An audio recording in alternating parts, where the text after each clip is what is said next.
Fathers, what's the worst thing you've ever done? I called the cops on my own 17-year-old son. It started small. Jordan came home with these brand new Jordans, the $200 ones. When I asked where he got them, he mumbled something about saving birthday money, but his birthday was 8 months ago, and I knew exactly how much he had. Then I found a roll of 20s in his backpack while looking for his report card. $300, rubber banded tight. When I confronted him, he said his friend owed him money from lawn work, but Jordan had never touched our lawnmower. He started coming. Home at weird hours, missing dinner. His grades dropped from B's to D's. Teachers called about absences I didn't know about. When I asked where he was, he'd just grunt and disappear into his room. The worst part was watching him change. My funny, smart kid turned cold. He'd snap at his little sister for asking to play video games, started slamming doors, stopped eating meals with us. His mom and I tried everything. Took his phone, grounded him, nothing worked. He'd just stare at us like we were idiots, rolling. His eyes whenever we tried to talk. Then came the night that changed everything. I was putting clean sheets on his bed while he was out, and I felt something hard under his mattress. My stomach dropped when I pulled out a black handgun. I sat on his bed, holding that thing shaking. This wasn't some toy or BB gun. This was real, heavy, loaded. When Jordan got home around midnight, I was waiting in the kitchen with the gun on the table. He walked in, saw it, and his face went white. "Where did you get this?" I asked. "It's not mine," he said immediately. "I'm holding it for someone." "Who?" "You wouldn't understand. Try me." He just shook his head and reached for the gun. I grabbed it first. "Jordan, what is going on? Are you selling drugs? Are you in some kind of trouble?" "Dad, just give it back. You're making this worse." That's when I knew I was losing him. Maybe I'd already lost him. The next morning, I did something I'll regret forever. I called Tommy Martinez, a cop I used to coach in Little League. We'd stayed friends over the years. Good kid. Became a good officer. "Tommy, I need help. My son is mixed up with some bad people. He had a gun. I need you to scare him straight." Tommy was quiet for a long time. Then he said, "What do you need me to do?" "Pull him over. Find the gun. Make him think he's going to jail. Show him what his life will look like if he keeps this up." I planted the gun back under Jordan's mattress. Told Tommy when Jordan would be driving to school. Even gave him our car's license plate. It was supposed to be fake. A lesson. Tommy would find the gun, lecture Jordan about consequences, then let him go with a warning. But when Tommy called me 2 hours later, his voice was different. "Frank, I'm sorry. I had to arrest him for real." "What? Why?" "My sergeant showed up during the stop. I couldn't just let him go with a loaded weapon. It would have cost me my job." My heart stopped. "Where is he now?"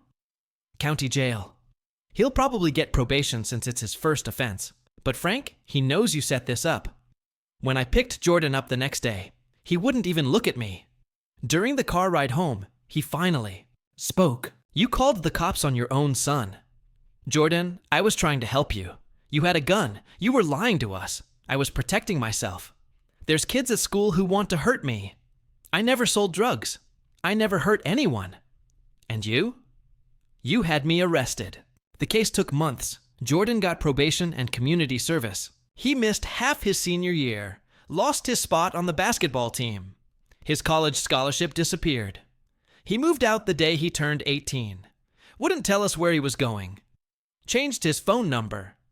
For 5 years, I didn't know if my son was alive or dead. Last Christmas, he finally called. He's married now, has a good job. But when I asked if he forgave me, he said, "Dad, you chose the police over your own family. How do I forgive that?" I called the cops on my own 17-year-old son, Jordan. It didn't start out that way. At first, it was small things. He came home with brand new $200 Jordans and mumbled about birthday money. But his birthday was 8 months ago, and I knew how much he'd saved. Then, while looking for his report card, I found a roll of $20 bills, $300 rubber banded tight in his backpack. When I confronted him, he said his friend owed him money for lawn work, but Jordan had never even touched the lawnmower. He started coming home late, missing dinner. His grades slipped from B's to D's, and teachers called about absences I hadn't known about. Whenever I asked where he was, he'd grunt and disappear into his room.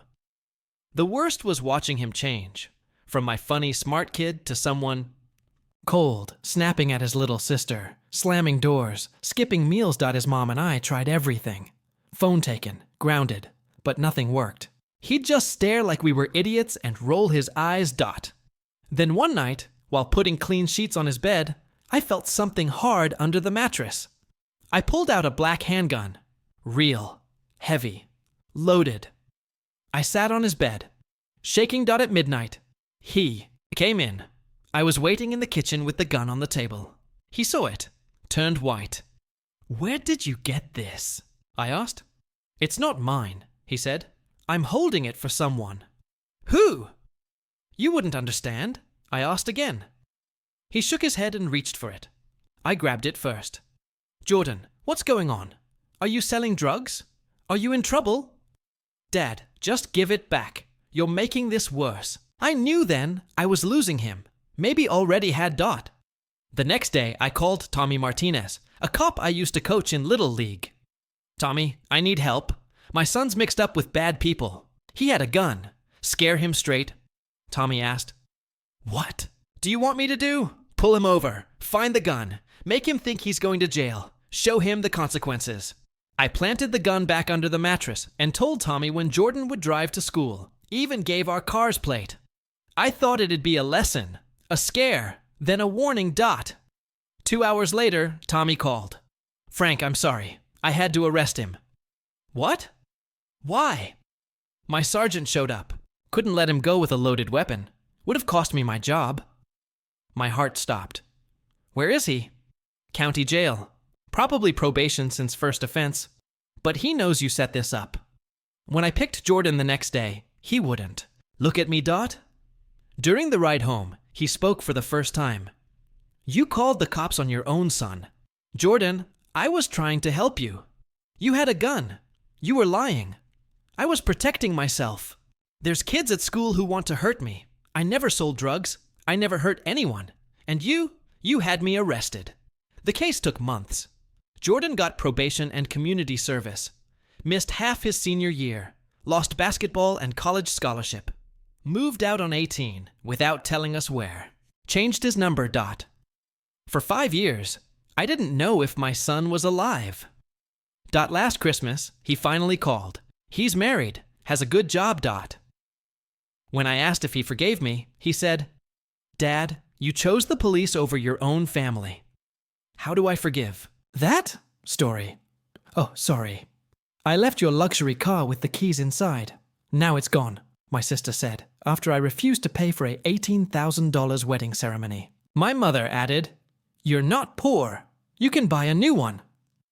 I wasn't nervous. That night, I updated the access to the family accounts and restricted her access to shared cards. But at 7:59 a.m., she received an unexpected message. "My name is Aaron. I'm 30. The older brother, the family problem solver, who knows where the spare keys are, and which bill is due on the 15th versus the 28th. I work in operations at a mid-sized logistics company. And on the side, I keep the books for my parents' small supply shop because you're good with numbers, son. I live in a 1-bedroom apartment with a second-hand couch, a rice cooker that never quits, and a whiteboard on the fridge where I write down what I owe, what I'm owed, and what I'm done doing for free. In my family, roles were assigned early. My sister, Nora, is the sensitive one, the golden one, the one whose feelings are considered a high-risk asset that must be protected at any cost. My mother, Lena, says it like a diagnosis. Nora feels too much. My father, Stuart, says it with a sigh. Your sister can't handle stress. And me, Aaron's independent. They say a label that sounds like praise until you watch how it's used as a crowbar to pry you into every crisis. We grew up above the shop, ink and cardboard in the air, a bell that dinged every time someone pushed the door. I learned early that inventory doesn't lie. You either have 15 boxes of gloves or you don't. Numbers keep you honest. Feelings in my house. Feelings decide who eats the last slice of cake and who pays for it. On the Thursday, everything shifted. I got a text from Nora. Can you come by? Mom wants to talk wedding budgets. I had just worked a 10-hour shift. I still went. Habit. At the table. There was chamomile tea for Nora, black coffee for my mother, a legal pad in front of me. My father hovered but didn't sit. Nora showed me a vendor folder. Flowers, venue, photographer, live streaming trio, a ceremony arch that looked like it cost as much as a used car. My job apparently was to smile and say, "Sure, I'll cover it the way I have with too many temporary expenses." Nora cleared her throat. "It's not the whole wedding, just the ceremony package. 18,000. The reception we've got covered. 18,000. I repeated. I wrote the number on my pad, even though I didn't need to. Why me?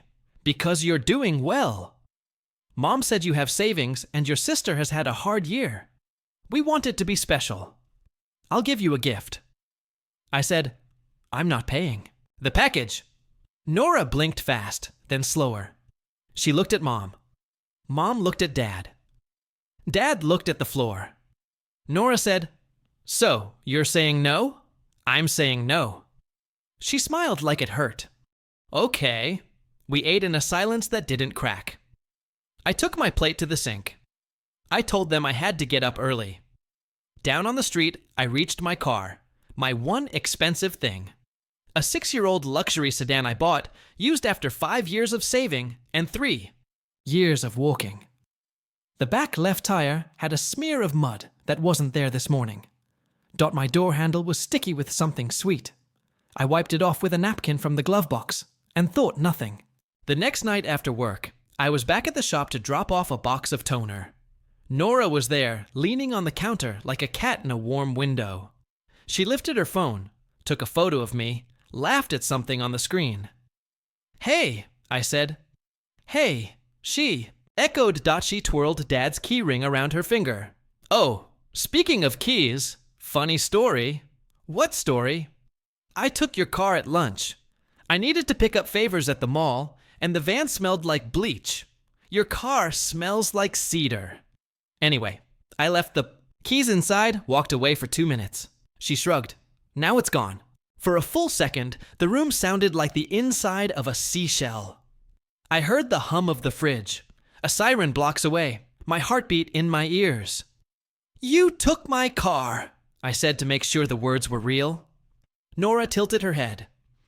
You weren't using it. Mom appeared in the doorway, wine glass in hand. Erin, don't be dramatic. You're not poor. You can buy another. I looked at my sister.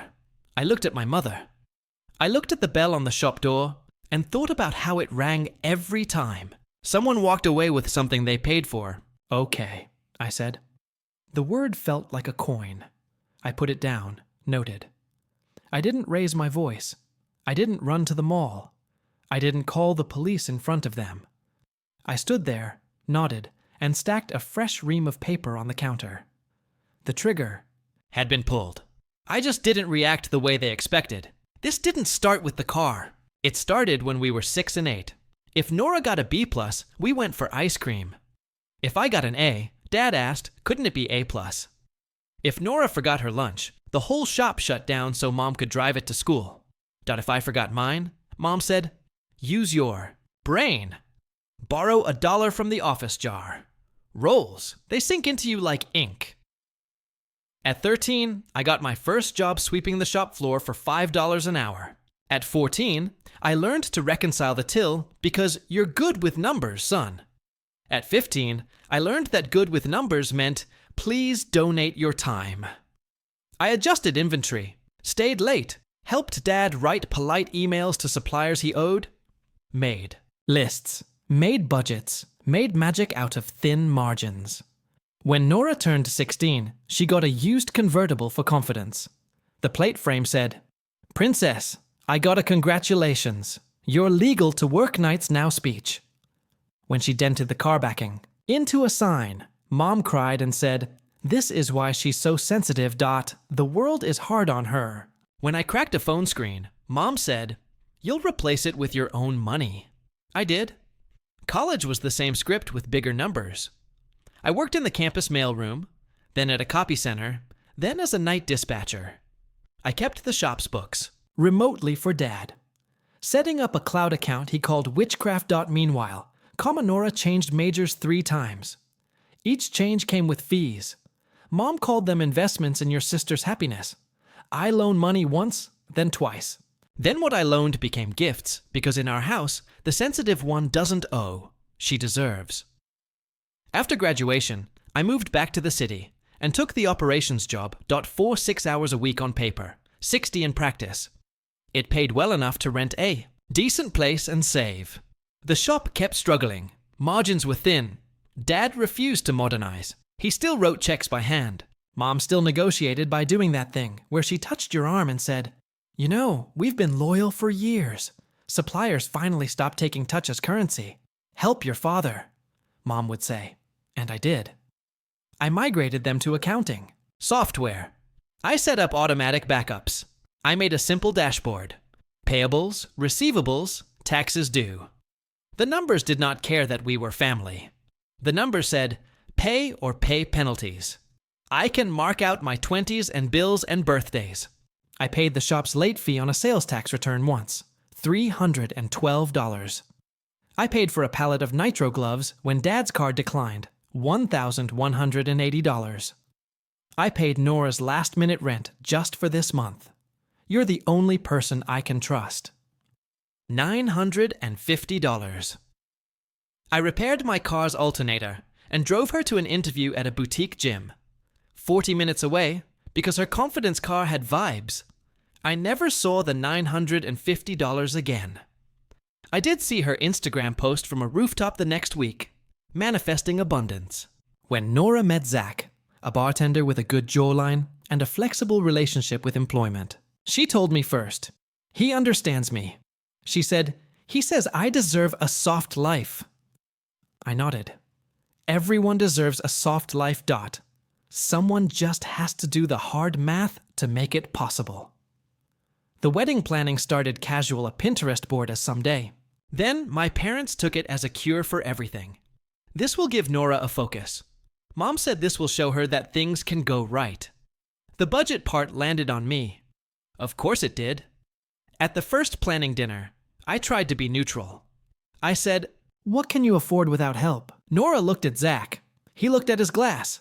Mom said, "Don't be so corporate. This is about love." Dad said, "What's the harm in a little help from family?" I said, "The harm is you'll make a promise I'll be asked to keep." Everyone laughed. It wasn't a joke. I set a boundary. "I'll give you a gift." I said, "A generous one for my income. I'm not covering line items." Line items. Mom said like I'd used a slur. Flowers, arch, quartet, whatever.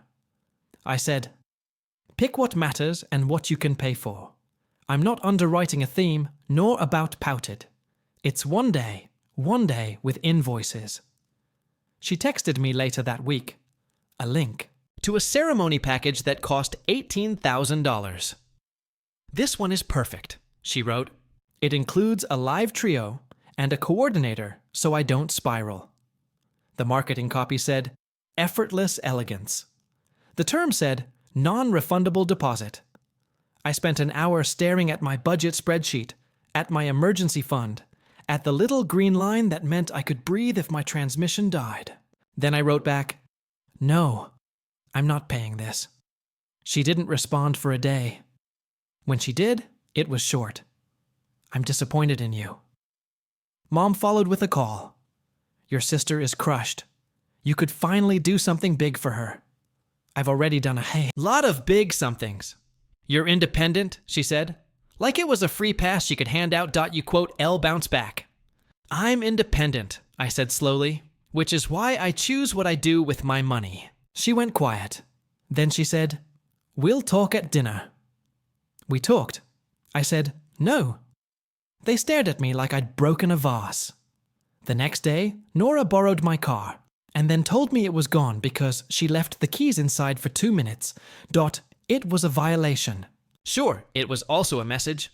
If you won't give when we ask, we'll take and then call it an accident. I drove the shop's van home that night. It smelled like bleach and cardboard. On my passenger seat, I put a yellow legal pad and wrote 4 lines. I'm not a lender of last resort. I quote, M, not your guarantor. I'm not your punching bag when life is hard.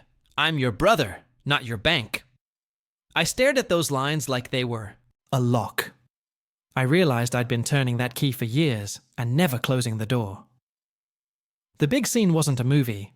It was a Saturday dinner that started like every other Mom quote, S roast chicken. Dad's stories about the old days. Nora's fragile smile. Zach tapping his phone under the table. I brought a salad and a folder. I didn't put the folder on the table right away. I waited. First trigger, Dad said. Any word on the car, son? He said it like the weather. Insurance is processing. I said it was true. I had filed the report. I had the tracker service ping a last. Known location. It pinged once near an off-ramp and then died. The police took the report and told me the usual. If it shows up, we'll call. It was already gone in my head. So was the part of me that believed my family would take responsibility. Second trigger. Mom said we should focus on positive things. Nora found the perfect arch. She showed me a photo. White wood draped fabric eucalyptus. Isn't it lovely? It is, I said. I won't be paying for it. Zach made a sound, a scoff. Nora stared at her plate. I opened the folder and slid a 1-page document onto the table. It was titled in plain font, Aaron's Boundaries. Mom laughed. Are we in therapy now? I am, I said. It's helping. You're serious? Dad said. I read. Not for drama, but because I know how my family hears things. They hear what they can fight if they think it's a feeling. They hesitate if it's a list. Number 1, I said, I will not pay Nora's wedding ceremony package. I will give a gift within my means. That decision is final. Aaron, Mom started. I held up a hand. Number 2, I will not loan money to cover late fees, impulse buys, or emergencies caused by ignoring budgets. I will help plan. I will not subsidize planning, nor his voice was small. This is humiliating. It's clarifying, I said. Number 3, I will not allow my property to be used without permission. That includes my car. If you take it again, I call the police from the table we're sitting at. Threats, Dad muttered. Boundaries, I said. Number 4. If I continue to do the shop's books, we formalize it. A contract paying not. We'll make it up to you. Not your independent. A rate. Mom's face went tight. Family doesn't charge family. Family doesn't steal cars, I said, my voice not rising. Number 5. When I say no, I meant no. Not convince me. Not call me names until I cave. No. Zach put down his phone. You know, he said, you've always been a little rigid and you've always been a little unemployed, I said before I could stop myself. He flinched. Nora glared. But the room went very, very quiet. Mom tried something else. You're hurting your sister, she said softly. She's sensitive. I nodded. She is. I'm not punishing her. I'm refusing to sacrifice myself to protect her from consequences. This isn't about revenge. This is about closure. I let that sit. I quote, am closing the account you've treated like bottomless. Dad shoved back his chair. You talk like a banker. I talk like a person who pays his own bills. He pointed at the folder. Tear it up. I won't, I said. But I will leave if this gets ugly. Mom stood. Leave then. I picked up the folder. I stood. Nora spoke quickly. Panicked now. Aaron, wait. The car was I didn't think. I was mad you said no. I know. I said that's the whole problem. You assume my no is a challenge, not a boundary. Can't you just help this once? Mom said for the ceremony. After everything. After everything. I said, I'm finally helping myself. I walked to the door. Dad called after me, Where are you going? Home. I said to sleep. Mom's parting shot came fast and familiar. You don't walk out on family. I turned the knob. I'm not walking out. I'm walking away from being used. I left. I didn't slam the door. I didn't drive because the van was blocked in. I walked 3 blocks to the bus stop, sat on a cold plastic bench, and felt my heartbeat. Settle like a weighted blanket. At home, I put my phone on the counter and made rice and eggs. I cleaned the pan. I set an alarm. Then, because I'm the one who built the shop's back end, I logged in and checked who had access to what. The family cards, the petty cash account, the vendor portals. I saw my sister's name on 2 places it didn't belong. I saw Zach's name on one, which set my jaw. I didn't go on a spree. I didn't punish. I updated access. I removed authorized users who didn't qualify. I reset the 2-factor authentication to my father's phone and mine. I documented everything. I created a new spreadsheet with dates, names, and the phrase for audit in the header. Then I closed the laptop, brushed my teeth, and slept like a person who had finally turned a key and locked a door. At 7:59 a.m., my sister received an unexpected message. I didn't see it, but I heard about it fast. It was a bank push notification. You have been removed as an authorized user from account ending 1278. Right behind it, another declined $6,000 at Garden and Grove events. Reason card restricted. Then one more from the venue, forwarded by Zach. Your payment did not go through. Your date will be released at noon, if no alternative payment is received. At 8:02, my phone began to buzz. Nora, Mom, Dad. Nora again. I showered. I made coffee. I ignored the first 10 calls. On the 11th, I answered. Aaron. Mom blurted without hello. There's been a misunderstanding. No, there hasn't, I said, stirring sugar into my mug. You locked us out like we're criminals. I corrected access. Nora took the phone. Her voice was tears and angry air. You humiliated me. They sent me a declined message. Zach saw it. Good. I said he should know the budget is real. You're trying to ruin my wedding. I'm trying to not finance a fantasy. She sucked in a breath. I was just kidding about the car. You took a thing that wasn't yours and it disappeared. That's not a joke. It's a cause and an effect. Silence. Then Mom again. What do we do? The venue says we lose the date. You pay with money you have, I said. Or you pick a different package, or you move the date, or you have a backyard ceremony and a potluck that is still a wedding because 2 people stand up and choose each other. That's cruel. It's honest. Dad called separately. Son, you can't just... I can't, I said calmly. I set it up. I've been doing this for you for years now. We respect the structure. Where you find someone else? What about the shop? Are you going to leave us in a lurch? No, I'll do the books this quarter if we sign a contract. After that, you hire a bookkeeper, or keep me at the rate we agree. A contract? He repeated like it tasted bad. Yes. By noon, the call slowed. By 3, I got a text from Zoe, the shop's part-time clerk. FYI, 2 guys came in asking for you. Police said they found a car matching your plate in a lot off Route 9, towed to impound. I called. It was mine. The ignition was punched. The stereo gone. The keys were on the floor. The officer said, You're lucky. They usually strip them. I thanked him. I went to the lot with the paperwork. The fee hurt. The side of my car, mine, hurt more, but under the ache was a weird piece. It wasn't a metaphor. It was metal. It was fixable or not. Either way, the numbers would tell me the truth. That evening, I turned my phone to silent and took a walk around the block in the cold. I counted steps. I counted breaths. I made a new whiteboard column titled After. The next day, Dad called again. His voice was smaller. We'll sign, he said, for the bookkeeping. Bring what we need. Tomorrow at 9, I said at the shop. Your mother is upset. She'll live. And your sister? My gift stands.